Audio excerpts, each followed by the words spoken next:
أعوذ بالله من الشيطان الرجيم بسم الله الرحمن الرحيم আসসালামু আলাইকুম ওয়া রাহমাতুল্লাহি ওয়া বারাকাতুহু। আউযু বিল্লাহি মিনাশ শাইতানির রাজীম। বিসমিল্লাহির রহমানির রহিম। রব্বিশরাহ লি সাদরি ওয়া ইয়াসসির লি আমরি ওয়াহলুল উকদাতাম মিন লিসানি ইয়াফকাহু কওলি। রব্বি জিদনি ইলমা, রব্বি জিদনি ইলমা। আজকের আলোচনায় আপনাদেরকে স্বাগত জানাচ্ছি। আমি মোহাম্মদ শাহিনুর আলম। আশা করি আল্লাহর অশেষ রহমতে আপনারা ভালো আছেন। আমিও আল্লাহর রহমতে ও আপনাদের দয়ায় ভালো আছি, আলহামদুলিল্লাহ। মদিনা অ্যারাবিক বুক কুরআন ও হাদিস অনুধাবনের সহজ সমাধান আরবি শেখার জন্য একটি গুরুত্বপূর্ণ সহায়ক বলে আমি মনে করি।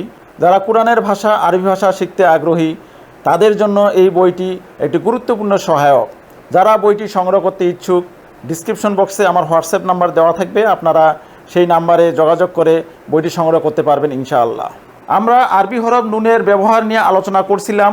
তো ইতিমধ্যে প্রথম পর্বে আমরা নুনের একটি ব্যবহার আলোচনা করেছি, যেটি ছিল নুনুল তাওকিদি, অর্থাৎ নুনে তাওকিদ। নুনে তাওকিদ দুই প্রকার, একটি হচ্ছে নুনে সাকিলা আর একটি হচ্ছে নুনে খফিফা।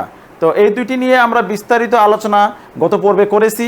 যারা ভিডিওটি দেখেননি, গত পর্বে ভিডিওটি দেখেননি, আমার অনুরোধ রইবে ভিডিওটি দেখে আসার জন্য। তো আজকে আমরা নুনের আরও একটি প্রকার নিয়ে, আরও একটি ব্যবহার নিয়ে আলোচনা করব ইনশাআল্লাহ। তো আমরা সেই ব্যবহারটি নিয়ে আলোচনা করার জন্য বোর্ডে যাই।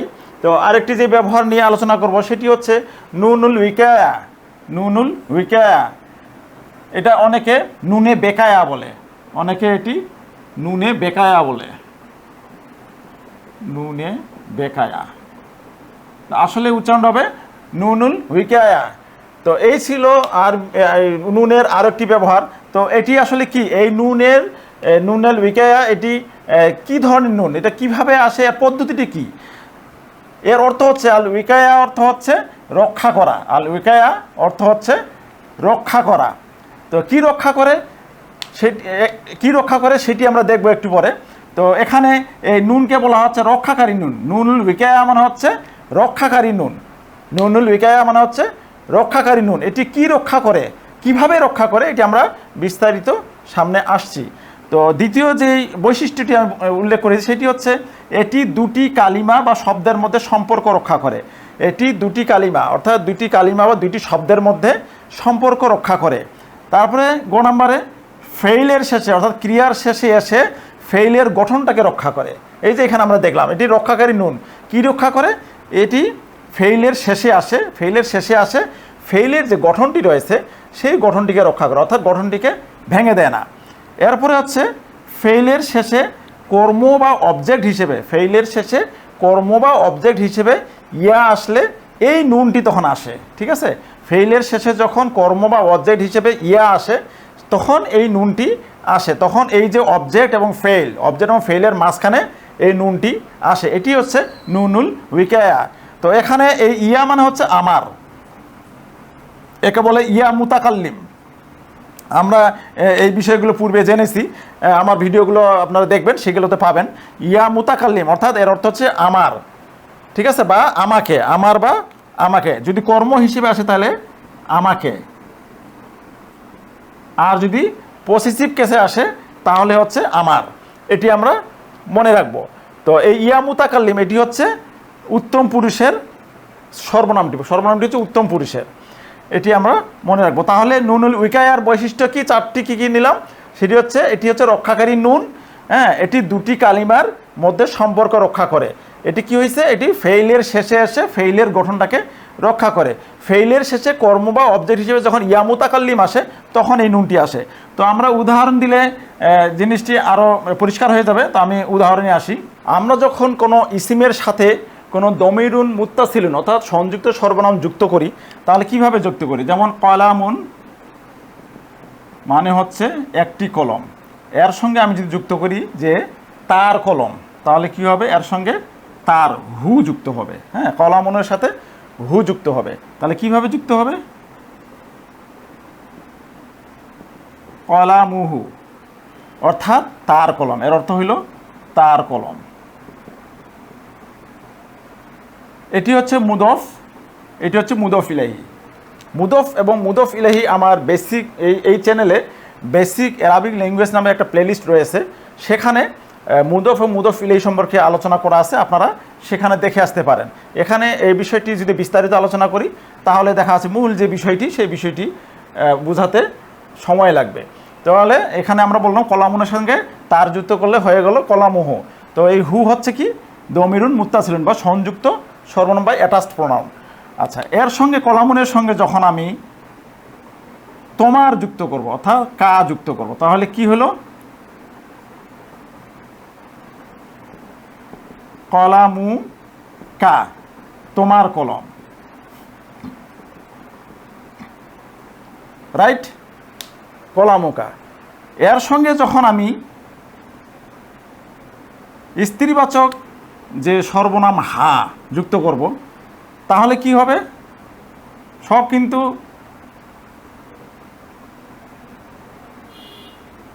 সংযুক্ত সর্বনাম কলামুহা, তাহলে হলো তার স্ত্রীবাচক কলম। এইভাবে বাকি যে দমিরগুলো রয়েছে, দমির মুত্তাসিল বা সংযুক্ত সর্বনামগুলো রয়েছে সেগুলো এইভাবে যুক্ত হবে। এর সঙ্গে যখন আমার যুক্ত করব, এর সঙ্গে যখন আমার অর্থাৎ ইয়া মুতাকাল্লিম যুক্ত করব, এটা কিন্তু পজিটিভ কেসে থাকবে। হ্যাঁ, ইসিমের সঙ্গে কোনো ইসিমের সঙ্গে যখন কোনো সংযুক্ত সর্বনাম যুক্ত হয় তখন সেটা পজিটিভ কেসে আসে, এটা মনে রাখবো। মানে এটা আমার হবে, ঠিক আছে, আমার, তোমার, তার, এভাবে পজিটিভ কেসে থাকলে। তাহলে এর সঙ্গে যুক্ত হলে কি হবে, তখন এটা একটু ব্যতিক্রম হয়, কলামি, কলামি হবে, ঠিক আছে। মূলত যদি আমরা আগের সিস্টেম অনুযায়ী যদি আমরা যুক্ত করি তাহলে বিষয়টা এরকম হতো, কলামু দিয়ে ইয়া উচ্চারণ করা যেত না, কলামু দিয়ে ইয়া মুতাকাল্লিম উচ্চারণ করা যেত না।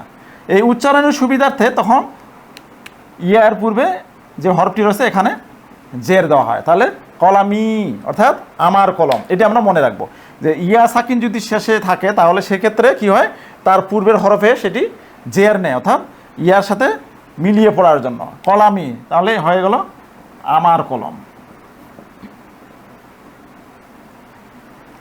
এটা হলো ইসিমের সঙ্গে যদি কোনো সংযুক্ত সর্বনাম যুক্ত হয় অর্থাৎ পজিটিভ কেস যখন হয়।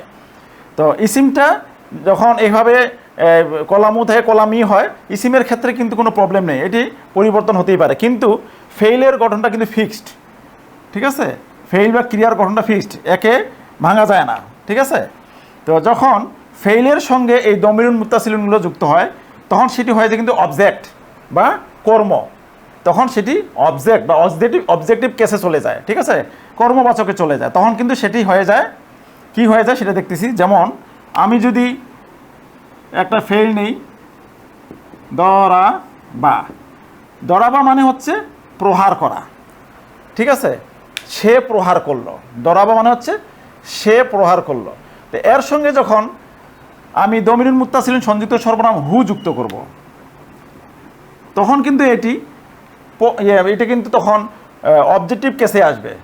তো অবজেক্টিভ কেসে যখন আসে এটি হচ্ছে কর্ম, তখন কিন্তু এটি হবে তাকে, এটি কিন্তু আর তার নয়, তার কখন হইতো যদি পজিটিভ কেসে থাকতো, তাহলে ফেইলের সাথে যুক্ত হলে পজিটিভ কেস হয়। তাহলে এটা দরাবার সঙ্গে হু যুক্ত হয়ে গেল দরাবাহু, দরাবাহু, তার মানে সে তাকে প্রহার করলো। এর সঙ্গে যখন আমি এই যে সংযুক্ত সর্বনাম কা যুক্ত করলাম তাহলে কিন্তু এটা তোমার হইল না, এখানে হয়ে গেল তোমাকে, কারণ এখানে অবজেক্টিভ কেসে থাকতেছে। তাহলে হবে দরাবা কা, দরাবা কা, সে তোমাকে প্রহার করলো। এর সঙ্গে যখন স্ত্রীবাচক সংযুক্ত সর্বনাম হা যুক্ত করলাম তাহলে হবে দরাবা হা, অর্থাৎ সে তাকে একজন স্ত্রী সে তাকে প্রহার করলো, অর্থাৎ স্ত্রীবাচক একজনকে প্রহার করলো। তো এইভাবে বাকি যে আরও যে ইসিমগুলো, আরও যে দমিরগুলো রয়েছে, দমির মুত্তাসিলগুলো রয়েছে, এভাবেই যুক্ত হবে। কিন্তু এই ইয়া মুতাকাল্লিম যখন কোনো ফেইলের সাথে যুক্ত হবে তখন ঘটে বিপত্তিটা তখন ঘটে যায়। এখানে তখন হওয়ার কথা ছিল দরবি, তখন হওয়ার কথা ছিল দরাবি। এই সিস্টেম অনুযায়ী এটা তখন দরাবি হওয়ার কথা ছিল। কিন্তু আরবি ফেইলগুলো কিন্তু ফিক্সড, আরবি ফেইলগুলো কিন্তু ফিক্সড, এইগুলোকে ভাঙা যাবে না। ইসিম যেমন ভেঙে পেশ থেকে জের হয়েছে, কিন্তু এই আরবি যে ফেইলগুলো রয়েছে, ক্রিয়াগুলো রয়েছে, একে ভাঙা যাবে না। অর্থাৎ একে দরাবা ছিল, দরাবাই রাখতে হবে, রাইট? দরাবা ছিল, দরাবাই রাখতে হবে। তো এখন যদি দরাবার পরে যদি ইয়া সাকিন যুক্ত হয়, ইয়া মুতাকাল্লিম হচ্ছে ইয়া সাকিন যুক্ত হয়, উচ্চারণ কেমন হচ্ছে? দরাবাই। আসলে আরবরা এই উচ্চারণটাকে গ্রহণ করছে না। তখন কি হলো?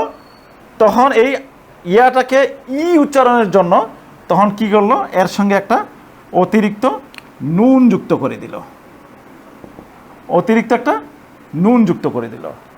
নুন যুক্ত করে দিয়ে এই নুনের নিচে এই যে জেরটা দিছিলাম, এই নুনের নিচে জের দিয়ে দিল। তাহলে হয়ে গেল দরাবানি, অর্থাৎ সে আমাকে প্রহার করলো। এই যে নুনটি ব্যবহার করলো, এই নুনটিকেই বলা আছে নুনুল উইকায়া। কেন নুনুল উইকায়া বলা আছে? এই যে দরাবা ফেইল, এই দরাবা ফেইলের গঠনটাকে সে কিন্তু রক্ষা করলো। এবং ওই যে আমি 3 নম্বর বৈশিষ্ট্য বলেছিলাম, যে 3 নম্বর কি 2 নম্বর লিখছিলাম, আমার এই মুহূর্তে খেয়াল পড়তেছে না, আপনারা দেখে নেবেন। আমি বলছিলাম যে দুইটি কালিমা বা শব্দের মধ্যে সম্পর্ক স্থাপন করে। দেখেন, দরাবা একটা হচ্ছে কালিমা বা শব্দ, ইয়া কিন্তু একটা কালিমা বা শব্দ। এই দুটি শব্দের মধ্যে সম্পর্ক স্থাপন করতেছে এই নিটা, এই নুনটা। এবং এই ফেল অর্থাৎ এই কালিমার যে গঠনটি রয়েছে, এই গঠনটিকে সে রক্ষা করতেছে। এই কারণে একে বলা হচ্ছে রক্ষাকারী নুন, অর্থাৎ নুনুল উইকায়া। আশা করি আমি বুঝাতে পেরেছি। তো কিছু হরফ রয়েছে, যেই হরফগুলোর পরেও যখন ইয়া মুতাকাল্লিম আসে, তখনও কিন্তু এই নুনুল উইকায়াটা ব্যবহার হয়। আমরা জানি আরবি কালিমা 3 প্রকার, একটি হচ্ছে ইসিম, একটি হচ্ছে ফেইল, একটি হচ্ছে হরফ। ইসিমের সাথে ইয়া কীভাবে যুক্ত হয়, ফেইলের সাথে ইয়া কীভাবে যুক্ত হয়, এটা আমরা দেখলাম। কিন্তু হরফের সাথে যখন ইয়া যুক্ত হয়, তখনও কিন্তু এই নুনুল উইকায়া ব্যবহৃত হয়, কারণ হরফের গঠনগুলো ফিক্সড। তো আমরা দেখি কিভাবে এটা হয়। যেসব হরফের শেষে নুন আছে, হ্যাঁ, যেসব হরফের শেষে নুন আছে, সেই নুনের সাথে, সেই হরফের সাথে যখন ইয়া মুতাকাল্লিম যুক্ত হয়, তখন এই নুনুল ইকায়াটা ব্যবহৃত হয়। যেমন মিন একটি হরফ, এটা হরফে জ্বর, মিন হচ্ছে হরফে জ্বর বা প্রিপোজিশন, এর শেষে কিন্তু নুন আছে। এর সঙ্গে যখন ইয়া মুতাকাল্লিম যুক্ত করা হয়, তখন কিন্তু এই যে একটি নুনুল উইকায়া নিয়ে আসা হয়। তাহলে এটি হচ্ছে এই নুনের সাথে এই নুন যুক্ত করে এই তাসদিদ দিয়ে 2 নুনকে যুক্ত করা হয়েছে। তাসদিদ মানে কি? তাসদিদ যেমন মনে করেন যে আমি যদি বলি যে আন্না, তাহলে হচ্ছে আন প্লাস না, এরকম যখন যুক্ত করা হয়, যুক্ত করার পরে তখন কিন্তু তাসদিদ দিয়ে আন্না হয়ে যায়। ঠিক এইটাই মিন নি, তাসদিদ দিয়ে মিন্নি হয়ে গেছে। তো এটা হচ্ছে একটি আমার হতে। আরেকটা হরফ আন, আনের শেষেও কিন্তু নুন আছে, ঠিক আছে? এবং এর সঙ্গে ইয়া মুতাকাল্লিম যখন যুক্ত করতে যাচ্ছে, তখন একটি নুনুল উইকায়া নিয়ে আসতে হচ্ছে, আননি, তাহলে আমার সম্পর্কে। এরপরে এই আনও কিন্তু হচ্ছে হরফে জ্বর বা প্রিপোজিশন। এরপরে ইন্না, ইন্না হচ্ছে হরফে মুশাব্বাহাত বিল ফেল। তো এগুলা আপনারা আমার গ্রামাটিক্যাল যে বিষয়গুলো রয়েছে, যে গ্রামাটিক্যাল ভিডিওগুলো রয়েছে, ওগুলোতে পাবেন। এর সঙ্গে যখন ইয়া মুতাকাল্লিম যুক্ত হইল, তখন কিন্তু হয়ে গেলো ইন্নানি, নিশ্চয়ই আমি, ইন্নানি, নিশ্চয়ই আমি, ঠিক আছে? তো এই ছিল নুনুল উইকায়া। তো এরপরে দেখি আরেকটি নুন নিয়ে আলোচনা করি। হ্যাঁ, আসসালামু আলাইকুম। আপনি কি কোরআন ও হাদিসের ভাষা শিখতে আগ্রহী? অনারবদের আরবি ভাষা শেখার জন্য সম্পূর্ণ আরবি ভাষায় মদিনা অ্যারাবিক বুক কিতাবটি লিখেছেন ডক্টর আব্দুর রহিম রহিমাহুল্লাহ। বাংলায় এই বইটি সংকলন ও অনুবাদ করেছেন মোহাম্মদ শাহিনুর আলম এবং সম্পাদনা করেছেন মাওলানা মোহাম্মদ কামরুল হাসান। এই বইটির বৈশিষ্ট্য মূল আরবি বাক্যের উচ্চারণ সহ বাংলায় ও ইংরেজিতে অনুবাদ, প্রতিটি অধ্যায়ের আলোচিত আরবি ব্যাকরণের সহজ আলোচনা, অনুশীলনের প্রশ্নের সমাধান এবং তার উচ্চারণ বাংলায় ও ইংরেজিতে অনুবাদ। এই কিতাবটি কাদের জন্য? জেনারেল শিক্ষিত যারা কোরআন ও হাদিসের ভাষা শিখতে চান, সকল ধরনের পেশাজীবী যারা কোরআন ও হাদিসের ভাষা শিখতে আগ্রহী, এবং মাদ্রাসার সকল শিক্ষার্থী যারা শুরু থেকেই আরবি শিখতে আগ্রহী। আপনার আরবি ভাষা জ্ঞানকে আরও সুন্দর, সাবলীল ও সমৃদ্ধ করতে মদিনা অ্যারাবিক বুক কিতাবটি একটি গুরুত্বপূর্ণ সহায়ক হবে ইনশাআল্লাহ। তো এই বইটি সংগ্রহের জন্য স্ক্রিনে দেওয়া নাম্বারে দ্রুত যোগাযোগ করুন। ধন্যবাদ। আমরা আরেকটি নুন নিয়ে আলোচনা করব, সেটিকে বলা হচ্ছে নুনে কুতনি, নুনে কুতনি, অর্থাৎ ছোট নুন, নুনে কুতনি, ছোট নুন। আমরা কোরআন শরীফ যখন পড়বো তখন দেখবো যে কোরআনে কিন্তু অনেক জায়গায় ছোট্ট করে নুন দেওয়া আছে, হ্যাঁ, এটাকে বলে নুনে কুতনি। আমরা উদাহরণ দিলে বুঝতে পারবো। তো এখানে নুনে কুতনি কি, জের যুক্ত ছোট নুনকে নুনে কুতনি বলা হয়। দেখবেন যে ছোট্ট করে নুন দিয়ে নিচে জের দেওয়া আছে, হ্যাঁ, এটাকে বলা হচ্ছে নুনে কুতনি। নুনে কুতনি কি, জের যুক্ত যে ছোট নুন আছে সেই ছোট নুনটাকে নুনে কুতনি বলে। আচ্ছা, তানবিনের পর নুনে কুতনি কখন আসে? তানবিনের পর যদি হামজাতুল ওয়াসাল আসে এবং তারপরে যদি সাকিনওয়ালা হরফ আসে, তখন তানবিনের যে নুন আছে সেটি নিচে জের দেওয়া হয়। কি বললাম?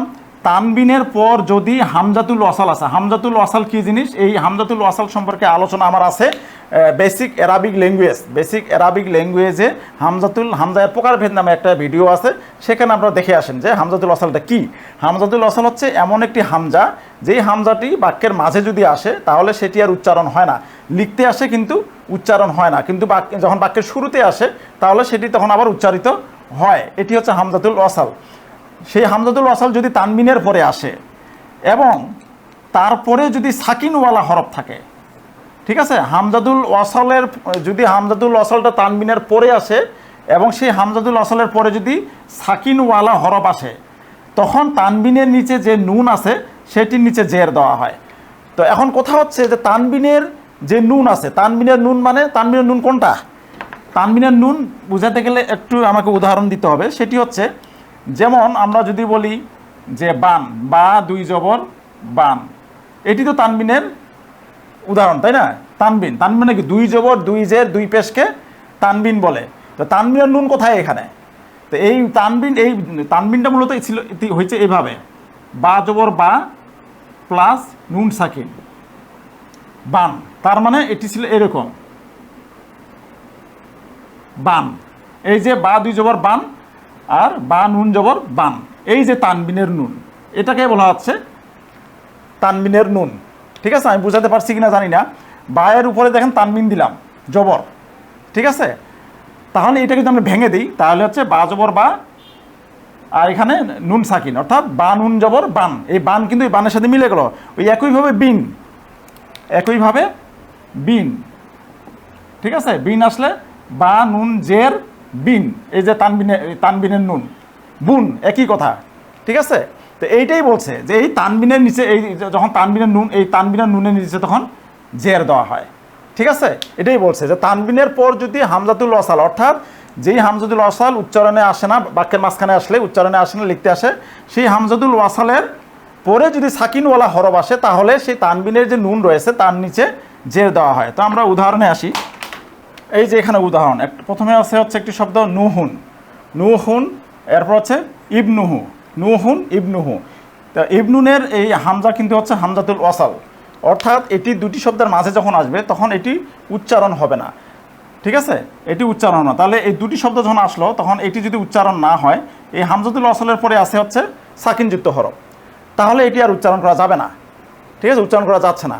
এই উচ্চারণ করার জন্য এই যে নুহুনের যে তানবিনের যে নুনটা ছিল, নু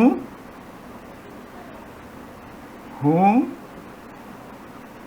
এই যে নুহুন, নুহুন, এই যে নুনের যে এই যে তানবিনের যে নুনটি ছিল, এই নুনটির নিচে জের দেওয়া হয়, ঠিক আছে। তাহলে নুহু নিবনুহু, নুহু নিবনুহু, এই যে তখন এই যে নুনটা ছোট্ট করে লেখা হয় এখানে, এই যে নুনটা, এই নুনটা এখানে ছোট্ট করে লেখা হয়। তাহলে এখানে বলা হচ্ছে যে নুহু নিবনুহু, নুহু নিবনুহু, এখন কিন্তু উচ্চারণ করা যাচ্ছে।